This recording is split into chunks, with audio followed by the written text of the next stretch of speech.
Hey everybody, welcome to Obscurities in Miniature. I had a lot of fun the other day building the 3rd edition Victoria's models, and I thought to myself, you know what, I still have a few old 2nd edition kits laying around. Why not finally put them out of their misery and stop having them sit there in these poor cardboard tombs when they could be getting paint, or at least, sitting there waiting to be painted for the next 6 months. No, I always wanted to put this set together. This is the Mercy of Death, and it's supposed to have a bunch of corpse markers in there. We have very Final Fantasy VII looking blades on our shield bearers here. You get 3 in the set. We've got Vincent Sinclair, who I can't stand, with his tiny little crossbow. I'm sure that's going to be a pain. Reva herself looks really cool. Not as cool as the alt version, but we'll get to the alt version one of these days. And oh, those lovely corpse candles. And the thing is with Malifaux stuff, even if you don't play Malifaux proper, it is a cool game, and there is a lot of fun interactivity between how you use the cards and what you're doing on the table and the models that you choose. If you're going to go the route of any kind of Weird West game, or even just straight up undead, these are resurrectionists after all, I think there is a lot of use and potential for the models that come in most Malifaux kits, and I'm sure I could find a use for these models, to be honest. So I've long been looking forward to this. Maybe if I build this Reva, I can finally get a hold of the alternative version where she's like on the big old charger with the flaming scythe or whatever. Okay, we got bases. We have our Waldo card telling us to go online. We'll do it ourselves. We've got some custom meeple corpse markers. Those are pretty nice, I gotta say. It's not like it's anything I can't make myself, but I'm lazy and I don't have a acrylic laser cutter thing, so thank you, Custom Meeple and Weird Games, for tossing that in there. Ooh, and a giant piece of foam. So those will come in handy for padding out carrying cases.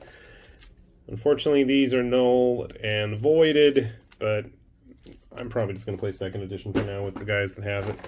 Alright, what do we got? So we should have a total of 6 regular size models and then Reva on the 50mm base.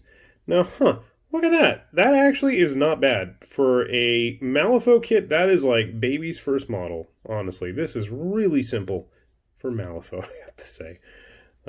Vincent here, not too bad overall, other than he's got these little 2 parts here for his crossbow. His crossbow is pretty thin, so be aware of that. Shield bearers actually don't look too bad either. I'm kind of surprised. Maybe I'm just absolutely jaded from building so many Malifaux models that nothing phases me unless it's like, Goryo or Bayou stuff. And then we have our corpse candles. Now, they are quite a few parts. You do have them labeled A and B. It's not like they have the parts intermingled, so do be aware of that. If you're going to cut everything off the sprue all at once, try to separate the piles out and keep the A's and the B's separate.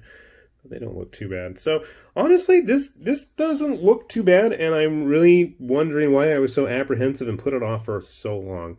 I admit, I do have pretty bad anxiety when it comes to models with lots and lots of little pieces. I put them off forever. It took me years at this point to actually sit down and finally build all the armor kits from Kingdom Death. And I mean, I was an original Kickstarter backer, so I've had it for a few years, and I just now, as of 2020, end of summer, have finally put everything together. So that says something. But never fear, if I can do it, so can you. So I'm going to grab those clippers, and this honestly looks like it's going to be a pretty easy build. Hopefully I'm not going to have to eat those words in a few minutes when I come back swearing up a storm and having fumbled my way through this and made a big gluey mess. We'll see though, right? Sit tight and find out.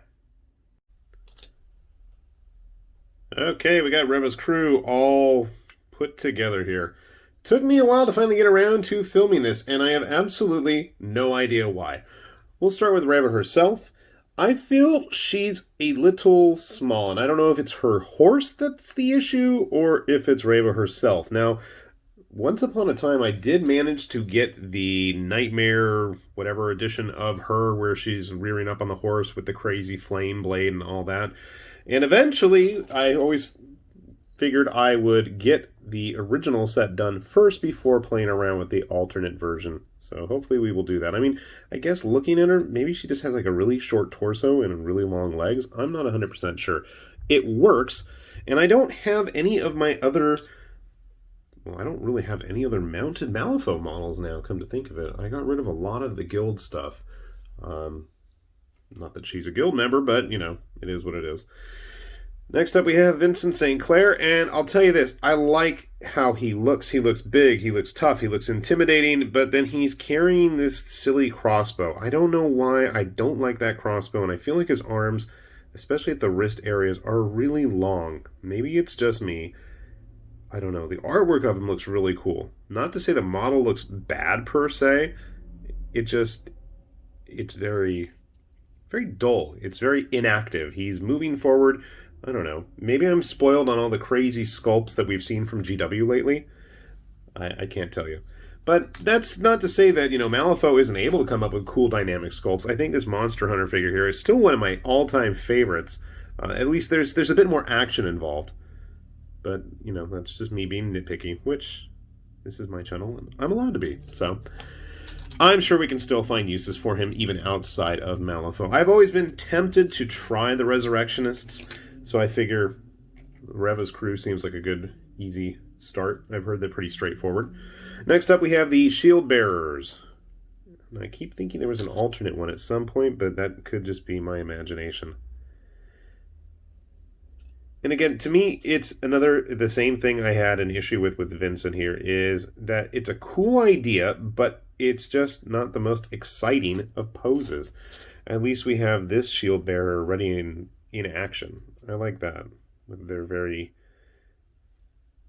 Cloud, Final Fantasy VII-esque giant buster swords. And the third one, again, of the three, we only have one that's really in action. He's just kind of hanging around with his shield there. So I feel like this is kind of a swing and a miss in terms of poses. Not in terms of gameplay, but just the sculpts. I mean, everything is adequately sculpted. They're competently designed. It's just, to me, I would have preferred a bit more action from the more action-y members of the crew. Finally, we have the corpse candles. Now, these were pretty fun to put together, I gotta admit.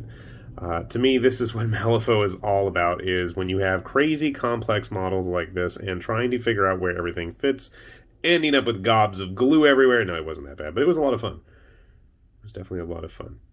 To me, these are the kinds of models in Malifaux that I'm sure for the creative gamers out there, you can totally come up with uses for outside of Malifaux. And I mean, undead models, you can always have uses for undead models, right? I like that one. This ribcage bursting open as the corpse candle pops out. I don't have his base handy. I didn't glue him to a base because I figured, you know, we're going to need to paint the bottom of them there. So how they stack up size-wise? Like I said, I mean, Reva herself doesn't feel super tall. And I don't know if it's just the pony or her, but that's an issue I've had with other Malifaux mounted figures before. Some of them feel like super gigantic, and then some feel really kind of scrawny and tiny. So I think it's just a matter of who or when did the sculpting get done. But, you know, size-wise, I think grabbing a couple of 3rd edition models as well as 2nd edition, they look pretty good, all integrated in. You're not going to notice any like major size issues unless you're going to get out some of the weirder 3-man sets. I know, like the Samurai or the Death Marshals, where you have the one guy on the ground that's like as big as everybody else. It's kind of wild, but I think size-wise they look like they're going to fit. Just theme-wise as well, I'm not sure where the shield bearers are supposed to fit in stylistically. They've got a very unique look, but we will persevere and get them painted, because honestly and truly, I really want to paint that alternate Reva. I really like that model, and I've been waiting and waiting. So finally, I'm going to get this video done. You don't know how long I've been sitting on these models. I had to actually dust them off a bit. They've been sitting on this table for a long time, waiting to get filmed. So I finally took advantage of a free moment, and they are finally going to get their time in the sun, so to speak, or in the limelight. I don't know. Anyway, it's not like they probably want to be in the light. So, fun crew to build, a bit dull in terms of sculpts and dynamicism, which is kind of sad to say for Malifaux, especially because these guys came out during 2nd edition, where you have crazy stuff like what's her name? The Ten Thunders girl. Misaki's crew.